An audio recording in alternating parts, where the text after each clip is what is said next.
Dadi aja dimengke. Sing duweni Ngastina niku mung para-para pengarep-pengarep boten. Pengarep niku duwe pikiran ning sik temandang ora ana apa arep dicor nganggo pikiran.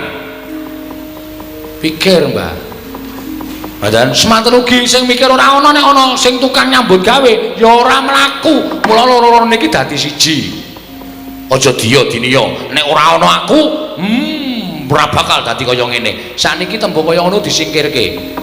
Niku tembung sing migolehake awake dhewe, tembung sing gumendhung mergo awake dhewe. Aja ana aku, niku pun mboten jalan, sakmenika pun mboten jalan. Sakmenika menungso niku kedunungan pikiran, kedunungan ati, kedunungan rasa. Nek gelem gumregah ngumrembyake tangan jangkake suku pikire gelem diolah niku napa-napa bakal kelakon mung kari gelem apa ora tembunge keset apa ora nek keset ya dadi wong rekoso nek ora mesti entuk dalan rezeki niku tumrap kula ngoten diar Petro isa dadi moden ya Tru nek mejang gleling ya Petro ki tur kenyataan kuwi ora mung omongan tok.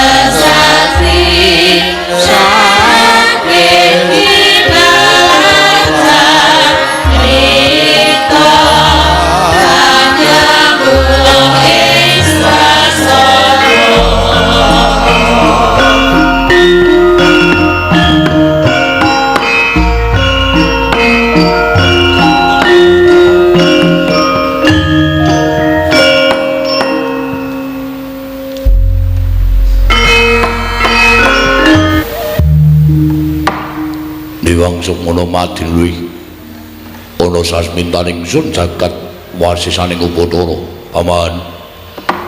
paman Loso Jenar ayo ndadekake kagiat pengendira si paman marira pinci wonten ngajengan manira paman Patih Harya Sengguni kawula nun Kirana Prabu nyawa-nyawa jimat kula wanter sabda pangandika paduka anak Prabu ing Ngastina dhateng ing bapa ing kematian kepareng kang bapa cemadhong dawuh nggih kawula nun paman Loso Jenar nggih kadiparan anggere si paman ingsun percaya minangka dadi batal wakil ingsun Pranata tata rakiting negari Ngastina paman Patih Harya Sengguni para diake matur marang manira paman Loso Jenar anak Prabu sesembahan kula menawi paduka ndang bakta rakiting praja sadaya mboten badhe nguciwani para kawula sami sayek saengga kapiyak karo luhuring nusa bangsa tuwi negari Ngastina medhahipun prabdi prajurit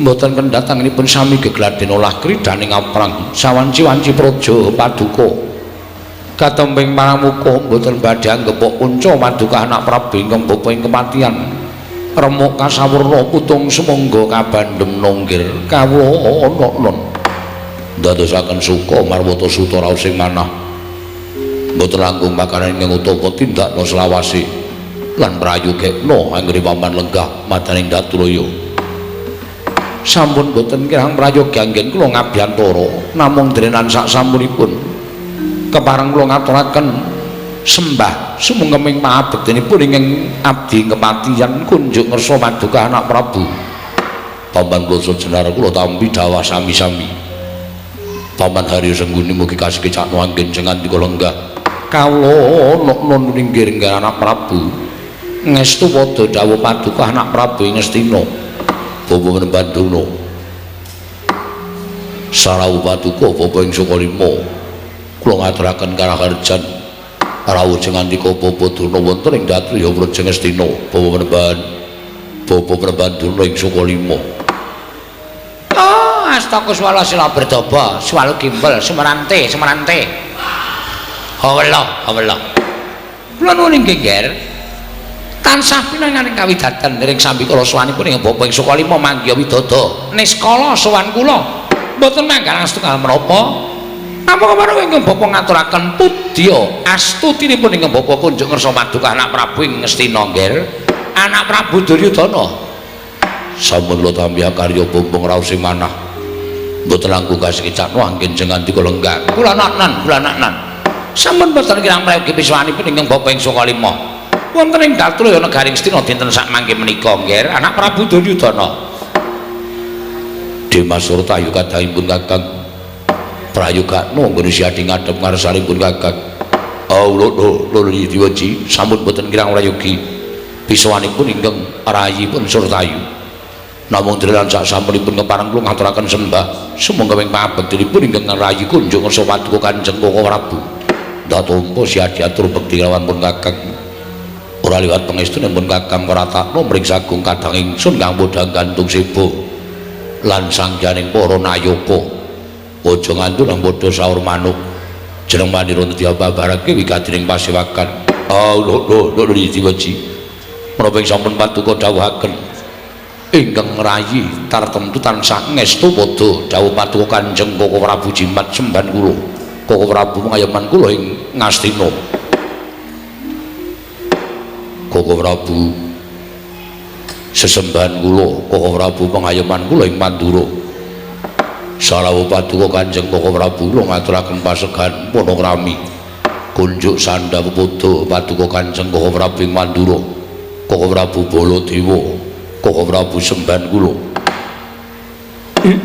jagat wasesaning Upacara Wayaptara jagat Pathik Indra Jaladewaku Yai sakalangkung bombong raos sing manahipun ing Ngaraka ing Pandura dupi kula tampi timbalanipun kadang kula Yai Prabu Ngastina asung pambaginipun Yai Prabu sampun kula tampi akarya bombong birawaning manah namung kepareng ing Ngaraka ngaturaken salam taklim kula kunjuk ngarsa Paduka Yai Prabu kadang kula ing Ngastina Yai Prabu Duryudana Koko Prabu kula tampi amuwahana kasantosaning lair batos kula mboten langkung kasekecakno anggen jengan dika lenggah Koko Prabu Baladewa Yai sampun boten kirang prayogi piswanipun ing Ngaraka ing Pandura wonten ing Gatraya Praja Ngastina dinten sak mangke menika Yai Prabu Duryudana Koko Prabu sasampunipun lenggah ingkang langkung prayogi langkung wigatos kepareng ingkang rayi ngaturaken sewinten agenging kalepatan kula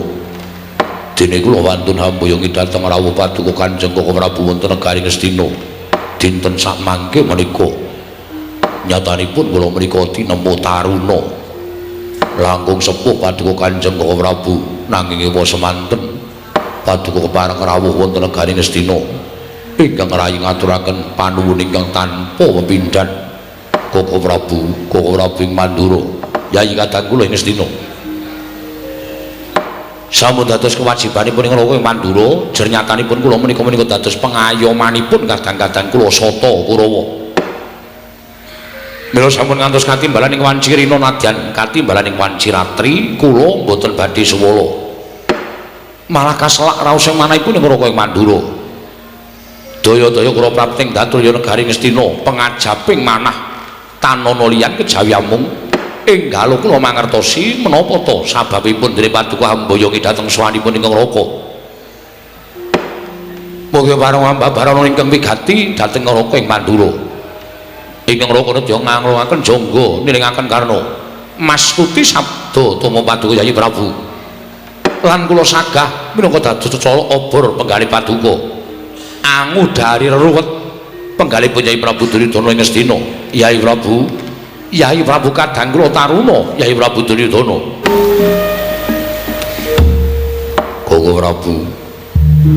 Koko Prabu jimat sembahan kula Koko Prabu mangayoman kula sampun dadosaken cewaning penggalih jengandika Koko Prabu kula boyongi wonten negari Ngastina dinten sak mangke boten benten kaliyan lampahan ingkang sampun nglambah pendak-pendak ingkang rayi nglempahaken sangganing para sepuh pendak-pendak ingkang rayi ngawontenaken pasewakan ingkang bene kaladat ingkang sampun boten sanes kejawi namung rembak dhateng para Pandhawa Koko Prabu jagat Dewa Bathara jagat pangestu kula Yai jejering kula menika tiyang sepuh nyatanipun pendak-pendak kula katimbalan sowan wonten negari Ngastina pengajaping manah kula wiwit kula bidhal saking negari Mandura prapteng negari Ngastina Mugia samangke Yayi Prabu ngrembak perkawis sanesipun upaminipun perkawis kamrajan, perkawis kanalindran, perkawis negari Ngastina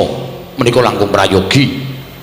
Nanging sabab menapa to pendak-pendak ingkang rapa sowan katimbalan tumunten sampun prapta wonten dhateng negari Ngastina. Yayi Prabu tansah ngrembak dhateng para Pandhawa apan menika ingkang badhe kula rembak wonten negari Ngastina. Upami Paduka Yayi Prabu kepareng rembak para Pandhawa ingkang badhe karembak perkawis menapa boten wonten sanes kejawi namung kula kepengin Pandhawa enggal cupet yuswanipun. Kula kepengin Pandhawa samangke sirna saking lumahing bumi kureping langit. Nuwun sewu. Dasaripun menapa Yayi Prabu paring dawuh mekaten? Krana priyang sanes Pandhawa menika kaliyan Duryudana kadang tunggal yang Sabtawarga. Sumangga anggenipun badhe mestani. Nanging tumapang raosipun Duryudana Pandhawa menika mujudaken satru mungging cangklaan. Menawi Pandhawa tasih gesang wonten ing alam padhang, gesangipun Duryudana boten manggih katentreman. Anggen kula dados Nalindra boten jenak, tuwin boten tentrem. Mila pangraosing manah kula, petangan kula dados Nalindra saged tentrem. Menawi Pandhawa sampun ngatang-ngatang dados bathang, menawi Pandhawa sampun sirna, menawi Pandhawa sampun boten saged nyawang gelaring jagat miwahe seming rembulan Koko Prabu Wilatala. Jagat wasisaning Bathara Wayaktura jagat Yayi nuwun sewu. Estunipun menawi papan parpatan agung titigal nggan menika kinarya ngrembak anggenipun Paduka nggadahi raos gedhing keburu sengit dhateng para Pandhawa tumunten. Waya sing pangandika Paduka Yayi Prabu paring dawuh Pandhawa urip panjenengan boten sekeca anggenipun lenggah dampar ke Prabu Ngastina. Mendhawi Pandhawa tasih gesang panjenengan boten badhe ngraosaken tentrem dados Nalindra. Yayi nuwun sewu. Nalindra ngendika menika kedah mawi pengatos-atos. Daosipun sampun ngantos dipun mirengaken dhateng para kawula minggahing para nayaka lan punggawa. Satemasa menyebat yen to Yayi Prabu menika nuwun sewu Nalindra ingkang pambekipun singlar saking kautaman. Ketitik kula nuwun sewu. Pandhawa mboten nate gawe kisruh, Pandhawa mboten nate gawe rame wonten negari Ngastina. Pandhawa mboten nate ngogreh-ogreh kanalindran Paduka. Nanging pendak-pendak Paduka ngawontenaken masewakan menapa to sababipun wiyosing pangandika Paduka Yayi Prabu cetha tur kapireng sanggane para nayaka menawi panjenengan kepengin Pandhawa menika sirna saking lumahing bumi kureping langit. Yayi menapa boten lingsem, menapa boten Paduka menika kawatir menawi para kawula menika sami ngraosi dhateng Paduka Yayi Prabu Duryudana. Badhe kula singitaken sedaya sampun sami prisa menawi Duryudana sak kurawanipun menika boten gathuk, kula boten mathuk kaliyan para Pandhawa. Pandhawa menika tumrap kula satru, Pandhawa tumrap kula menika mengsah. Mila boten perlu kula tutupi malih. Pandhawa tetep kula anggap mengsah. Mila dinten menika kelempakaning para priyagung wonten madyaning pasewakan namung badhe kula ajak pirembagan kados pundi caranipun supados Pandhawa menika meruput anggenipun sowan kersanipun pangayanipun Gusti Akarya Jagat. Nuwun sewu. Bloko Suta blak kutang terus terang mboten badhe kula tutupi mlungguhi Baladewa menika dados wong tuwa. Menawi kula nderek pirembagan wonten madyaning Datulya menika ateges kula menika mboten saged lenggahi jejering wong tuwa. Sinengguh Baladewa menika mbanci siladan. Mila menawi wonten parapatan agung negaring Ngastina menika ngrembak babakan patine para Pandhawa, kula mboten badhe tumut-tumut. Kula mboten badhe nderek pirembagan madyaning Datulya menika. Menawi dipun keparengan kula namung badhe midhangetaken kados pundi lereking pirembagan titenggelangan menika Yayi Prabu wonten dawuh. Menawi ngaten Koko Prabu menika mboten tresna dalem Pursata Kurawa. Menawi ngaten Koko Prabu menika anggenipun ngayomi dhateng Kurawa menika namung dukuwining lair. Nanging batos panjenengan mboten ngayomi dhateng Kurawa. Menawi ngaten cetha nadyan pendak dinten panjenengan menika rawuh wonten negari Ngastina. Bebasan kadidine angem muli dhateng para Sata Kurawa miwah ingkang rayipun Duryudana.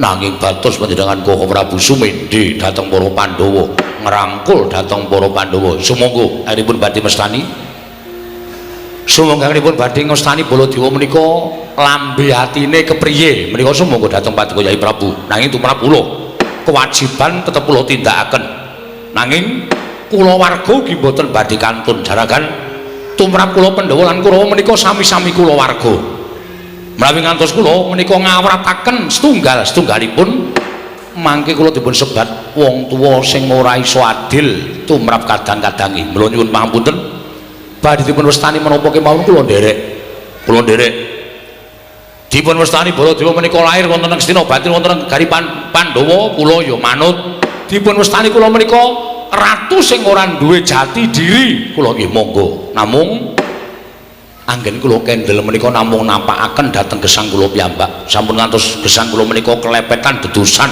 ingkang nyatanipun bebasan kula menika mboten dahar nangkanipun ing gabul pulute Paman Haryo wonten dawuh nggih menawi saking pamrayoginipun paman kula sejenar kados pundi nuwun sewu menawi paduka ngrembak babakan para Pandhawa menika mestinipun dipun taliti langkung rumiyin sinten to ingkang lair batos kalian panjenengan sinten to ingkang mboten lair batos kalian panjenengan tegesipun ati karo lati ora nyawiji menika langkung dipun taliti langkung rumiyin nggih sampun gegampil ngrawuhaken para pinisepuh sampun gegampil ngrawuhaken para kadang menawi saknyatanipun pinisepuh lan kadang menika kala wau mboten mathuk tuwin mboten sarujuk kan pemanggih paduka anak Prabu Ngastina mila benjang malih mugi kapitang ingkang langkung permati nggih gandeng samangke sampun kebacut mboten dados menapa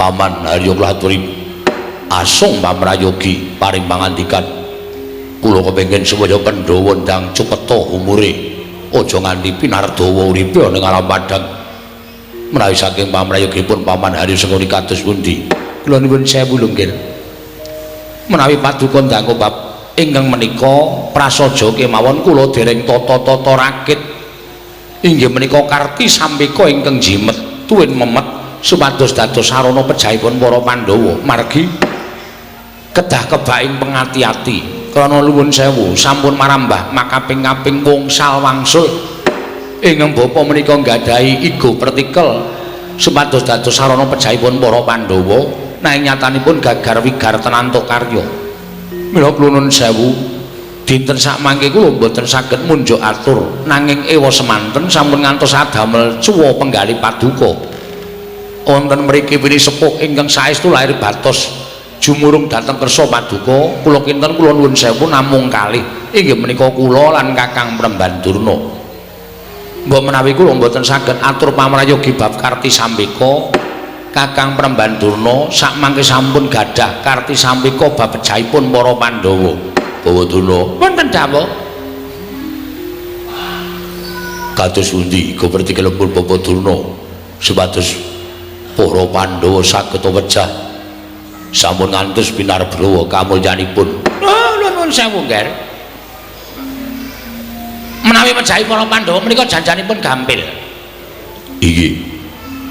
Bebasan angel mijet wae ngranti suwe banyu sinaring menika tumrap kula mayan aja gegampangke lho Kakang Durna bebasan aja ngempukke watu ngatoske banyu Pandhawa nyatane bola-bali tak krena patine ora kelakon nuwun sewu terus nek miturut Kakang Premban Durna patine Pandhawa kuwi carane piye lho Pandhawa ki timbali wae ana negara Ngastina timbali ana negara Ngastina kanthi pawadan Pandhawa bakal nampa negara Ngastina mbuh separo mbuh wutuh mengko sawise tekan negara Ngastina Pandhawa dijak ropian-ropian dahar reca ngunjuk seger ning aja lali jroning dahar lan ngunjuk mau dedarane kudu wis dicampuri wisa racun ingkang neniwasi wedange ya diweni racun ingkang neniwasi tumuli padha ropian-ropian seneng-seneng Pandhawa mesti ora bakal ngerti yen to daharan sing wis diaturake marang para Pandhawa kuwi wis diwenehi wisa racun kanthi mengkono Pandhawa mangan dedaran sing wis diaturake negara Ngastina Pandhawa mati sirna margalayu Gusti sampeyan kelingan mboten bab napa nalika kula ngracun Bratasena kula racun mawi dedaharan Bratasena ora ngerti nek panganan iku pun kula borai wisa racun wekasan dheweke plak kapidara ngantos kula taleni sak awak sak ujur kula banduli watu kula cemplungke wonten ing sumur upas nek etungane nalar Bratasena mati mesti mati ning nyatane mboten Bratasena ora mati malah entuk tirta rasa kundha kanugrahaning saka Sang Hyang Ananta Boga sapa sing ngunjuk entek sak kendi kekuatane wuwuh 100 gajah mongko Werkudara nalika semanten iso ngombe entek 8 kendi 8 gendang napa 8 kendi 8 kendi mula Werkudara niku kekuatane wuwuh 800 gajah nek ngamuk dadi nek miturut kula iku pertikal sampeyan iku bebayani ya nek Pandhawa ora ngerti nek ngerti terus ngamuk teng Ngastina sinten sing kapitunan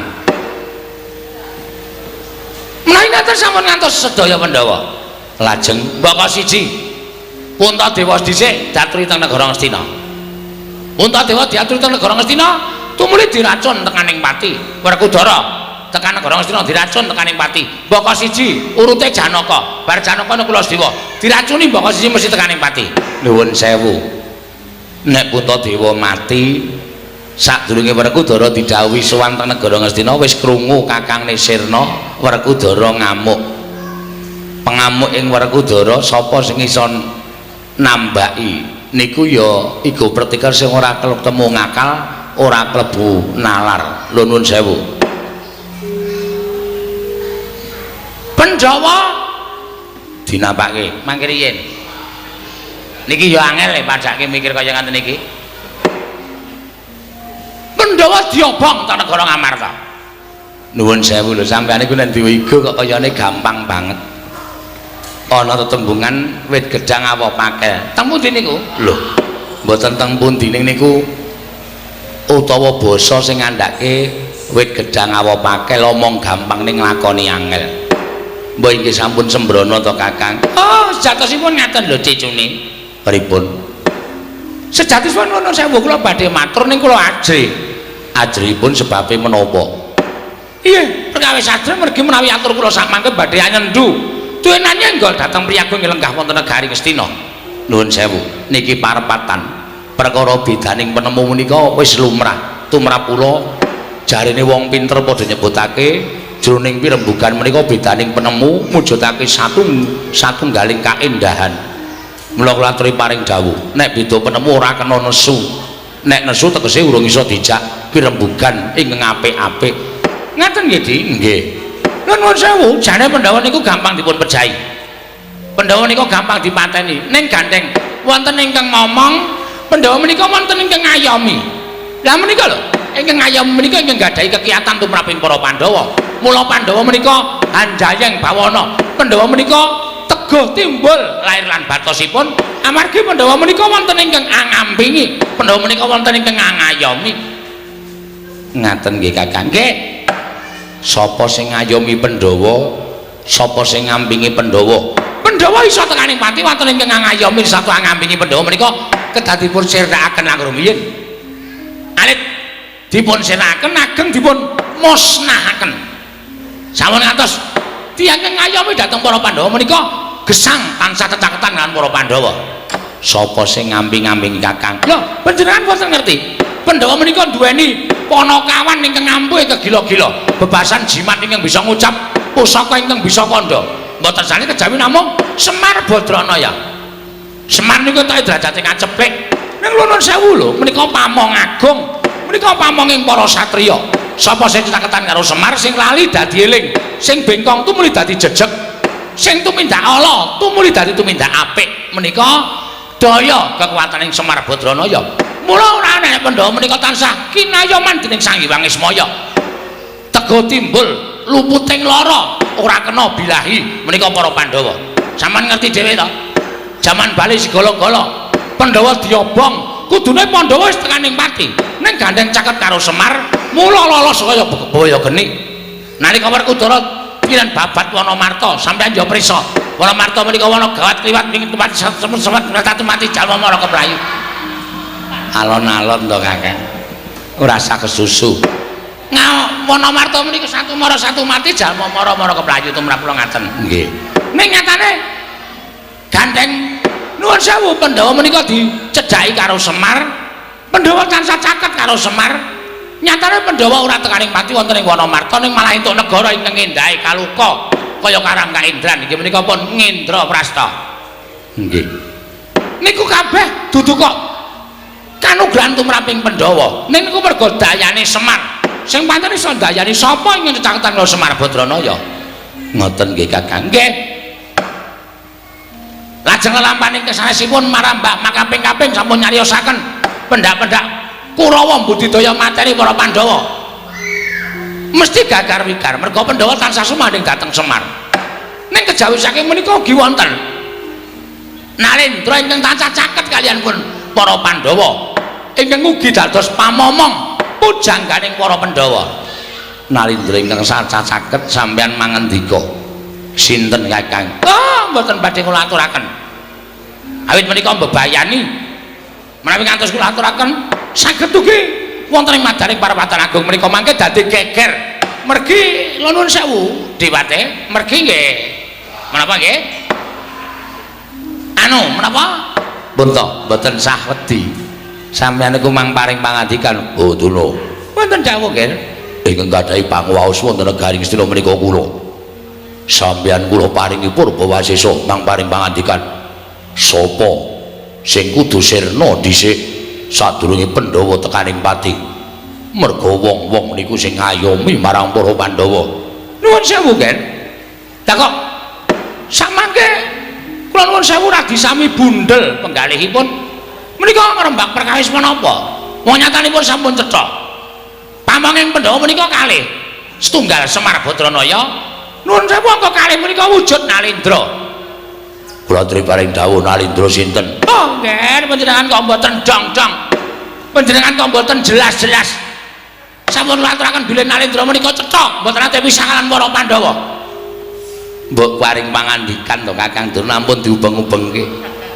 gek napa perlune mangendika ratu iki ngoten oh dek pati sampean kok kian mangan brutu bundel pikiran sampean sapa ya sapa to mang pikir to Nalendra ireng cemani nuwun sewu sampean paham mboten Nalendra ireng cemani nggih menika sapa panjenengan kowe ngendikake Prabu Kresna kok angel raja Majama Jagat Padhik Indra Jaladewaku ngandel ora wis pathik to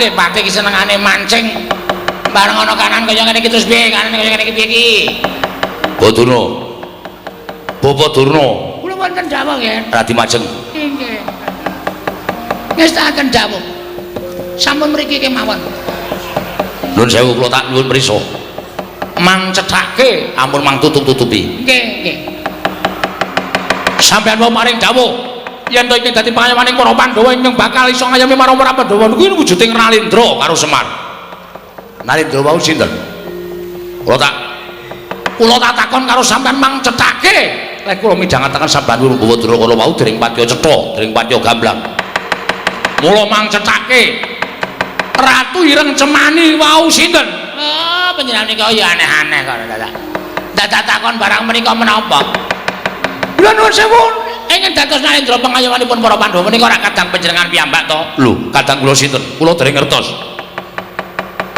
napa ngapusi kula dereng ngertos kula dereng ngerti ingkang rayi nata Ndarawati inggih menika Prabu Bathara Kresna menika dados pangayomanipun para Pandhawa inggih krana Prabu Kresna lan Semar menika Pandhawa mboten saged dipun pejahi Pandhawa mboten saged dipun damel sakit Pandhawa mboten saged dipun damel lara utawi pecah krana wontenipun Sinuwun Ndarawati lan Semar Badranaya ateges panjenenganipun Bapak Durna menika lerekipun Pandhawa iso mati nek ratu karo pamonge mau disingkirke ngaten nun ateges panjenengan gadahi pemanggih Pandhawa iso tekaning mati nek Ratu Ireng Cemani karo Semar disingkirke ya ngoten lho mboten nggih lha pripun ta Kula salah. Lho nek tak takon. Kresna menika sinten? Kresna menika Ratu Ndarawati. Saliyane Ratu Ndarawati, Kresna menika kadangipun Setyaki. Saliyane Setyaki, Kresna menika sesembahanipun Patih Udawa. Pripun das pundi? Aja guyon lho Kang, wis iki didukani kok malah sembrono. Sing dikersake anak Prabu Ngastina menika sampean mang wangsulan sing apik. Sing kula takoke mboten niku, ning Kresna menika sambung rapete apa karo Baladewa? Ah, menika rayi panjenengan. Saniki kula takon karo sampean. Nek sampean duwe adi, monggo adine bakal dikrenah patine. Adine bakal diancam patine. Oh, mesti mawon kula mboten trima. Wong sing arep ngancam patine adi kula menika, wah, upama manungsa, pun kula jotosi, kula jejeki nganti ora iso apa-apa. Menika tumrap kula. Lah gene iso ngomong. Lah nggih. Lah kene sampean iso omong. Lho lah nggih iso omong kecilik iso omong lho. Lah kersane pripun to? Sampeyan aja gawe gempung atine Baladewa. Sampeyan aja gawe gempung atine Baladewa. Nek teng niku wis kebacut nesu, kula ora etung-etung teng niki papan pasewakan teng kula etung-etung teng niki pengundi. Nek sampeyan gawe murine Baladewa ana pendhita gelandang nenggala. Apa ora? Pun kek wangsulan. Sinten sing gelandangan niku, Bapak? Nuwun sewu lho, gelandang nenggala. Oh, kula kinten nek ragune Roma Irama. Gelandang jangan gelandang. Begadang. Pendhita kok kupinge jampeng.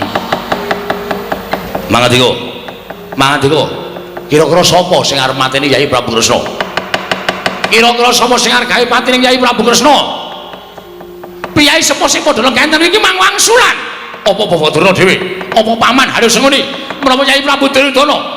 Nek pancen iso gawe cilik loro, gedhe tekaning pati Yai Prabu Kresna, tak kilani dadane.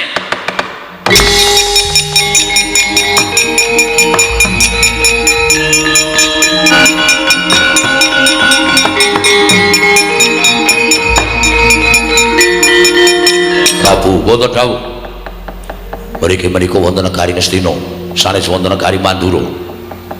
Panjenengan nuwun sewu ngumbar dhateng dedukan wonten ing dadi negari Ngastina. Bawadurna wantun matur menika krana kula ingkang paring dawuh mila menawi paduka mboten trimah bab aturipun Bawa Pandurna. Sampun ngantos mboten trimah kaliyan Bawadurna ning kula aturi mboten trimah kaliyan Pun Duryudana. Yayi kula mboten wantun, rai mboten wantun sampun ngantos ngumbar pangandikan ing kados mekaten. Menawa kintenipun Kang Prabu menika kula nuwun sewu gadhahi pangwaos tunggal wonten negari Ngastina. Nanging kula mboten mathuk, kula mboten condong. Lan kula mboten sarujuk menawi Yai Prabu tansah ngrembak dhateng pejahipun para Pandhawa. Nek ora mathuk, ora sarujuk, kenging menapa sampeyan lenggan enak-enak wonten negari Ngastina. Sila tumpang kendangan dengkul. Nek ora cocok, ora mathuk, ora rujuk. Tumrap kula nggo ngapa ngrungokke guneman sing ora mathuk. Oh nggih, nyuwun pamit kula wangsul dhateng Kalimantan.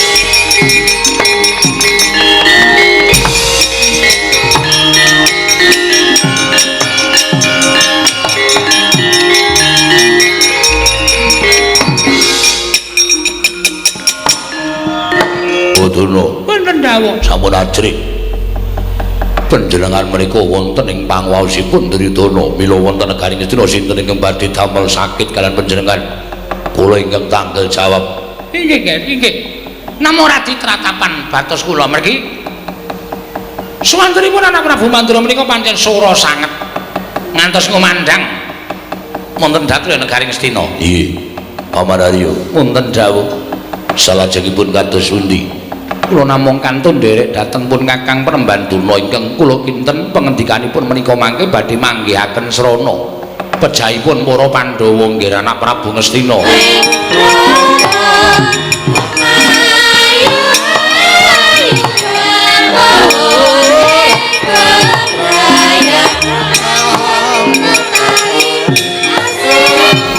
Menika kanthi dene sowanipun Panakawan Petruk ingkang sowan wonten negari Ngastina. Lha iki kok malah ngane-aneh Kakang Durna. Pripun Dewate? Petruk kalian Bagong sowan wonten negari Ngastina. Oh, dasare wong ora duwe. Dasare wong sekeng, wong mlarat. Saura-urane nuwun sewu nggih Petruk sowan menika mboten badhe geseh tertentu namung nyuwun paring-paring. Lajeng kaparingana Petro kowe butuh apa mangke menawi Petro lajeng matur tumuli kaparingana Dana Prabaya butuhmu pira yen kowe butuh sumbanganmu kowe njaluk apa terus diwenehi terus kon lunga mboten pantes menawi ngatasipun menika Datulaya papanipun para her-her papanipun para luhur papanipun para pinulya kok ming dienggo drajikan kere-kere kados ngaten menika.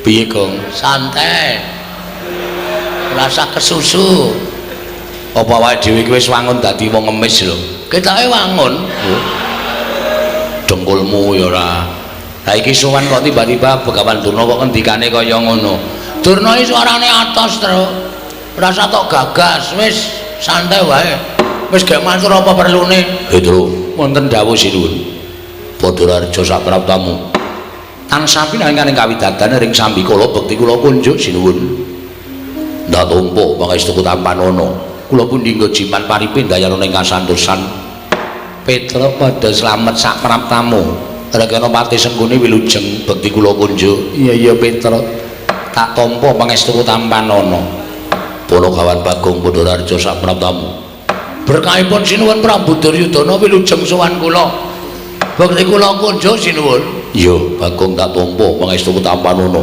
kula pun dinggo jimat paripin dayana ning kasantosan Bagong padha slamet sapraptamu pangestunipun Rekyana Patih Senggone wilujeng bekti kula kunjuk Rekyana Patih iya Bagong tak tampa pangestu Tampanana kula pun dinggo jimat paripin dayana ing kasantosan. Oh, Petro kantong bolong padha slamet sapraptamu. Slamet ora peduli apa kowe. Lho. Kok maksudmu kaya ngono? Apa kowe ora nyawang to Begawan Durna kuwi suwijining brahmananing Narendra. Aku kuwi piyayi kowe dibagekke kok. Ucapmu sapenake dhewe. Napa pun pantes nek wong kaya kula niku sowan ratu kok minganane ming ngemis. Kula tak takon karo sampean. Apa Petro iku ndang nang sowan piyayi luhur? Apa kondang Petro ki nek sowan wong duwe ming arep jejaluk apa kondange kaya ngono mestine kaya ngono kuwi wong ora duwe ki nek sowan karo wong duwe mesti ming arep jejaluk ning Petro ora kaya ngono kuwi alah ora usah dadak silak karo atimu nek pancen arep jaluk-jaluk kok nuwun sewu Mbah sampeyan niku senengane ngendhak karo gunaning jalma senengane sampeyan niku ngidak karo sak pepadane kula ora seneng nek carane kaya ngono kuwi mulo nek sampeyan mbageke kula nuwun sewu nek kula ora wangsulan mergo sowan kula Petruk niku apik-apik kok teng mriki ming mangsuwarani elek dadi atine Petruk mangkel karo sampeyan lho nek mangkel arep ngapa kowe kok nek mangkel arep ngapa ngono pendhita aplotroke kathoke tenan lho Truk sing sabar aku ora ngomong to biasane sing ora sabar iki aku ning aku saiki sabar oh kok iso sabar mangan ayam goreng oh ayo aku saiki wis iso sabar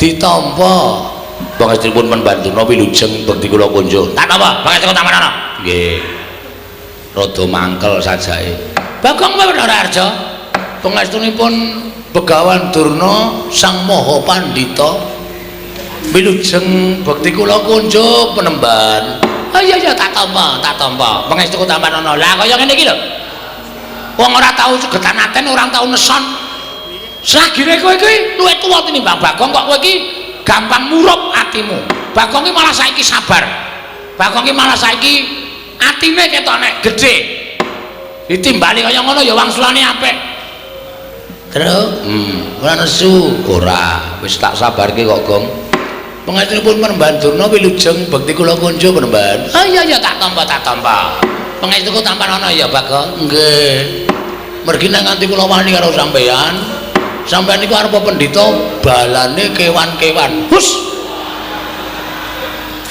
kok balane kewan-kewan nyatane sampean ngepek kewan ora ngepek menungso lho iki ketoke alus ning saya atos iki oh ketoke kepenak suarane ning saya ora kepenak Bagong aja ngrembu perkara kaya ngono sing apik ya Bagong sing sabar sing ikhlas nggih Punakawan Petro wonten dawuh sinuwun sawise satata nggih ana wigati apa mula kangge matur marang panjenengan ingsun sepisan ngaturaken sembah pangabekti ndungkap angka kalih sowan kula menika dipun utus pepunden kula inggih menika Ndara Abimanyu anakku nggih yogene Abimanyu utusan nglawan sira para kan Petra. Mugi andadosna ing kawuningan Ndara Abimanyu menika pendak dinten muwun. Krana kacariyos sampun wonten 3 jandra ingkang kelengganing dinten sak mangke menika pepunden kula Pandhawa 5 cacahe menika nilar negari Ngamarta mboten dipun mangertosi wonten pundi papan lenggahipun. Lah niki andadosaken sungkawaning kalih para putra klebet Ndara Abimanyu. Monggo mboten dipun mangertosi wonten pundi lenggahipun para Pandhawa. Ora ana baban ingkang menga, andha ingkang sumendhe, banon kang tinumpuk mboten wonten. Malah sampun mboten kirang-kirang Ndara Abimanyu menika nyuwun priksa yanging sabdawarga ngrawuhaken para brahmana winasih sewa sugata miyang para nimpuna supados nambah utawa madosi wonten pundi lenggahipun para Pandhawa. Nanging gagar wigar tenantuk karya. Tumuli nalika semanten petang-petangan kali kula diitung-itung sapa pendhita sing urung disuwuni prisa. Lah kok magragap Ndara Abimanyu paring dawuh Petra kowe sowan ning Sukalima. Gandeng Kanjeng Rama Kanjeng Wanjadipati kuwi duwe guru sing banget dibekteni. Mula nyuwun prisa karo Eyang Penemban Durna Pandhawa nilar praja kuwi lenggahe nang endi. Nek panjenengan nuduhake matur nuwun, nek ora wis mangsa Baranga Petra klepat kula nilar Tanjung Anom nganti kalih Bagong sowan teng negara Ngastina. Dados wigatosipun kula menika mboten gadhahi wigatos kaliyan Sinuwun Prabu Duryudana, nanging nuwun sewu kula sowan mriki menika betah Begawan Durna. Mergi kala wau kula jujuk wonten ing Sukalima menika suwung. Mboten wonten tiyang babar blas. Lawange gembokan tumunten wonten cantrik sing matur kali kula nek Begawan Durna sowan teng Ngastina wis kula jujuk sowan mriki. Nuwun pangapunten nggih sinuwun sowan kula wonten sanipun Sin Prabu Duryudana menika mboten betah kaliyan panjenengan ning kula badhe nyuwun ngampil Begawan Durna mboten ketang namung sekedhap kemawon. Badhe kula suwuni prisa wonten pundi lenggahipun para Pandhawa dinten sak mangke menika. Nek Begawan Durna saged ngaturaken kula akoni nek pendhita pancen kondang monyor-monyor pendhita kalugengrat wasis wasiteng ngesi.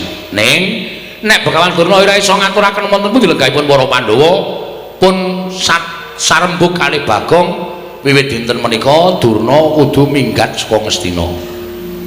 Pun ngoten mawon matur kula menawi wonten lepatipun nyuwun pangapunten sewu lepat nyuwun pangaksama. Oh Durna wonten dawuh nggih. Petra matur kados mekaten. Bapak Durna sampun tanggap kula semanggaken kula caosipun Bawasesa. Petra, pripun, Mbah? Kowe butuh karo aku to para kawan? Nggih. Bakal takon apa? Mbok penak jagongan niku adu arep ora kok ungkur-ungkuran ndak ora kepenak li dirasake. Oh iya aku tak maju. Nuwun sewu kemarin kula majeng nggih. Kula semanggaken Bapak Durna. Petra, pripun, Mbah?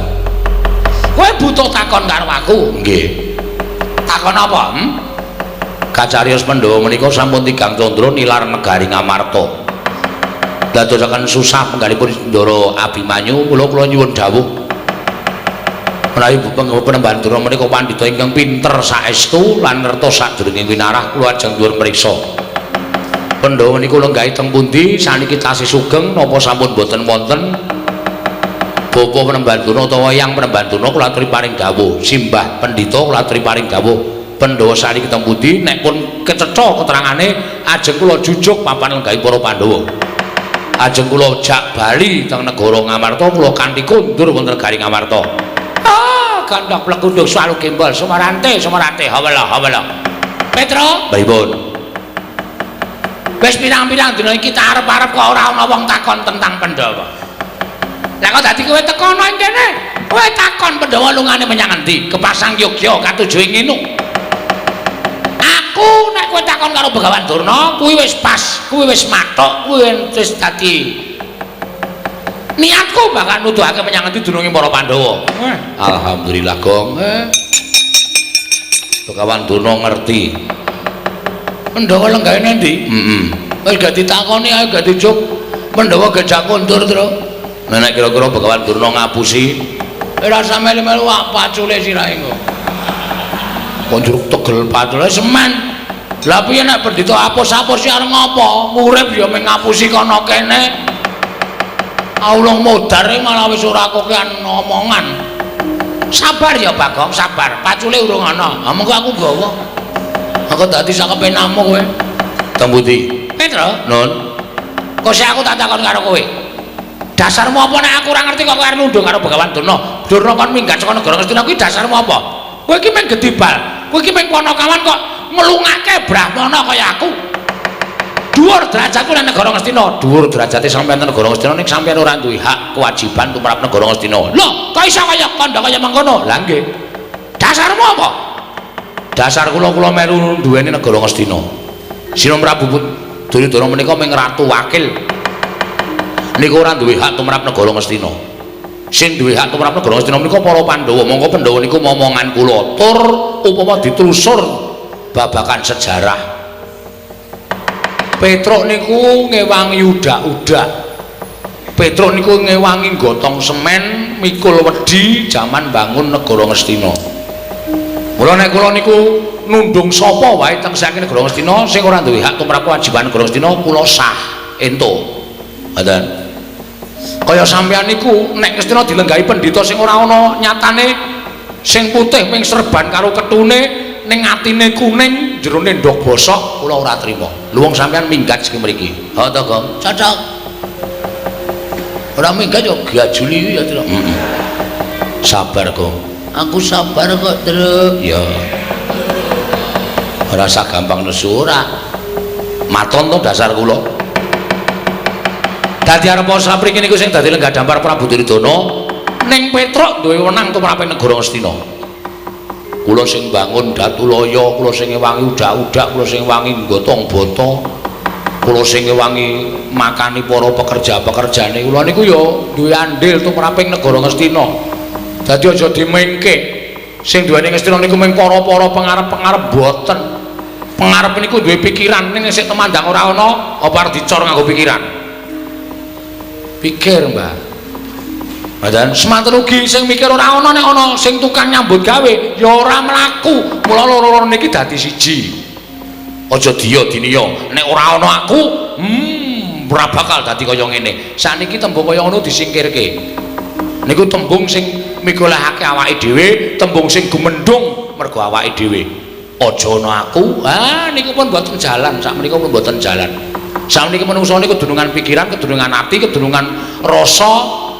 Nek gelem gumregah ngumrembyake tangan jangkake suku pikire gelem diolah niku napa-napa bakal kelakon mung kari gelem apa ora tembunge keset apa ora nek keset ya dadi wong rekoso nek ora mesti entuk dalan rejeki niku tumrap kula ngoten diar Petro iso dadi moden ya Tru nek mejang gleling ya Petro ki tur kenyataan kuwi ora mung omongan tok. Dadi nek sampeyan ora iso ngandhake ndoro-ndoro kula Pandhawa, tenan, kula ora mung ngomong goro. Kula ken lunga sing mriki. Kula ken ngangkati sandangan sampeyan lemari-lemari kula ken ngangkati tumpake gerobak terus minggat nduh teng pundi sampeyan papan pernai. Nek aku lunga mesti digoleki para Pandhawa. Kula sing matur. Nek Durna wis lunga, kowe mesti didukani karo para Pandhawa. Nuwun sewu, Pandhawa ki arep juragan kula, kali kula wedi. Kali kula ngitung. Mergo apa? Pandhawa ki niteni karo kabecikane wong liya. Ngoten. Pandhawa ki niteni karo dharma bektine batur-batur kaya kula niki. Pandhawa niku ora tau lali karo dharma bektine kaya kula. Mula arep kula niku ora sowan mbok suwene 7 taun. Nek kula tiba-tiba sowan ten negara Ngamarta, dirangkul karo para Pandhawa. Petruk tanpa kowe aku ora iso kaya ngene. Petruk tanpa kowe Pandhawa ora kaya ngene kahanane. Niku lho apik-apike bebudene para Pandhawa. Mongko wong kaya ngoten niku angel, golek-golekane angel. Ngoten. Dadi kula suwun sampeyan niku nek umpama dadi piyayi ya ngelinga karo labuhane para kawula-kawula, ngelinga karo labuhane karo wong-wong cilik. Nggih, aja sak kepenake dhewe. Ngoten. Petro, nun. Barang kowe kandha kaya mengkono aku pengen jujur karo kowe. Jujur napa?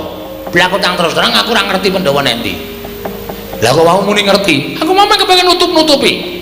Neng barang kowe ngandhake kaya ngono kok terus luwe becik aku jujur karo kowe ning nuwun sewu nek kowe ngelungake aku ora gelem. Lah nek ngoten kula peksa. Lah nek kowe maksa karo aku tegese kowe ngejak sulaya karo Begawan Durna. Kula sulaya karo sapa-sapa ora diwaten kula menika bener. Ngoten. nek pancen sampeyan kejasul karo Petruk sampeyan ora gelem lunga saka negara Ngastina mergo iso ngandikake Pandhawa lungane nendi lan nuwun sewu teng pundi pampane wong neter Katidayan lho panenan karo Bengawan Durna sing kula wedeni apa mau metu jaba Petruk kowe metu jaba dhisik sampurnaning paselakan aku meneh keterangan karo kowe janji goro ditenono oh ana pendhita tak ileng-ileng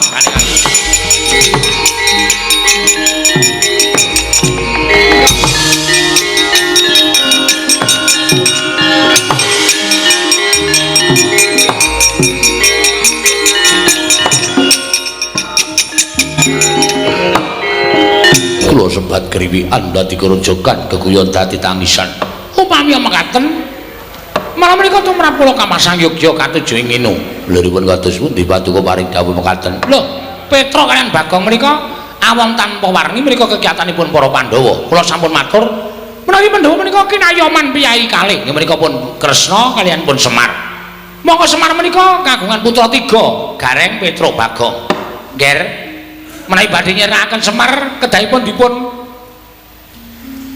ginakaken srana ingkang alus jalanipun anake dipateni sik mengkene anake dipateni Semar nelongso menawi Semar nelongso piyambakipun tentu sakit kembange wong sakit menika pecah Semar pecah kantun mejahi Natandrawati Natandra mati kantun mejahi para Pandhawa lho menapa mboten jenius sampeyan ngomonge kok kaya sak kepenake dhewe lho menika ngaten ya Adipati nggih Pamanarya wonten dawuh ketapne para Sata Kurawa Petruk dibondo tangane kerincung sikile gedene pateni nek negara Ngastina lah rak malah goleke gawean to Kakang Tuna sago napa mboten sago nek sago diketapke oh inggih ngestaken dawuh dinten semenika pasewakan kula bibaraken Surtayu wonten timbalaning dawuh sinuwun bodhan kang padha sibung sun kundur kedaton kula nuwun paramadal wasilan sing ati-ati aja kaya bocah cilik Dimas Surtayu kaya wis ora ana dawuh maneh